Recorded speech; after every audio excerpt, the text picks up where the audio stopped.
अगर हम मुस्लिम ना होते आपके हिंदुस्तान में तो बीजेपी का तो खाता ही नहीं खुलता। आप चेक रिपब्लिक में निखिल गुप्ता बैठा है, लेके आओ ना उसको। कुलभूषण यादव पाकिस्तान में बैठा है, लेके आओ ना। कतर में हमारे फौजी बैठे, लेके आओ ना उनको। अरे कहाँ तुम्हारी देशभक्ति है? अरे निखिल गुप्ता को लाओ, इस कानून में इस्तेमाल करो, मगर वो नहीं बोलेंगे। ये बांग्लादेश की बात बहुत करते हैं, बांग्लादेश का जीडीपी हमसे बेहतर है, और वही नहीं, हमारे यहाँ के बच्चे 9,500 वहां पढ़ते हैं और उनके सिर्फ 2,2600 बच्चे यहाँ पढ़ते हैं। मैं आज जद पे हूं तो इतना खुशगुमान न हो, चिराग सबके बुझेंगे, हवा किसी की नहीं। हम डरे नहीं हैं, हम सिर्फ सरकार से अपील कर रहे हैं कि हमें अपना समझिए। हम आपके अपने हैं, इस देश के नागरिक हैं, और आप ताकत में है। संख्या बल के आधार पर बिल हो सकता है आप पास करा लें, लेकिन आपको यह बात समझनी पड़ेगी कि हम तो वो तारीख हैं, जहनों में रहना है जिसे, कागजी पुर्जे नहीं जो फाड़ डाले जाएंगे।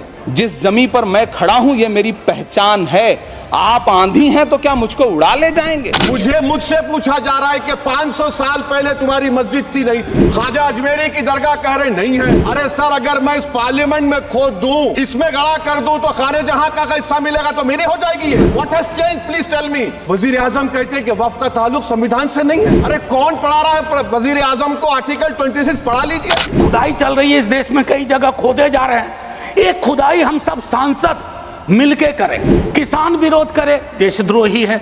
विद्यार्थी विरोध करें, नौकरी के लिए नौकरी मांग रहे हैं आपसे, और कुछ तो नौकरी भी नहीं मांग रहे हैं, परीक्षा समय पर कराने की मांग कर रहे हैं। आप कह रहे हो अराजक है, नक्सल है। 14 का चुनाव, 19 का चुनाव, 24 का चुनाव, जवाहरलाल नेहरू नहीं आ रहे हैं, विपक्ष आ रहा है, कांग्रेस आ रही है। 100 साल आप चुनाव जीतेंगे, लेकिन नेहरू को फिर भी वहां खड़ा पाएंगे। मंदिर बना दिए, हमने ये बना दिए, आप अपनी पीठ थपथपाते रहे। मोदी जी की गारंटी है करके जब उन्होंने कहा तो आप सभी ने तालियां बजाए, बेंच को बजा बजा कर अपने हाथ दुखा दिए। मैं आपसे एक सवाल करना चाहता हूं, आंकड़े आपके ही है, आपने एग्जामिनेशन सिस्टम को तो क्लियर कर दिया है, नौकरियां कितनी है ये बताइए। हाईली क्वालिफाइड बच्चे आज क्लर्क की, चपरासी की नौकरी के लिए अप्लाई कर रहे हैं कि आज पढ़े लिखे बच्चों की हालत ऐसी हो गई है कि पढ़ो फारसी और बेचो तेल, ये हालत हो गई है।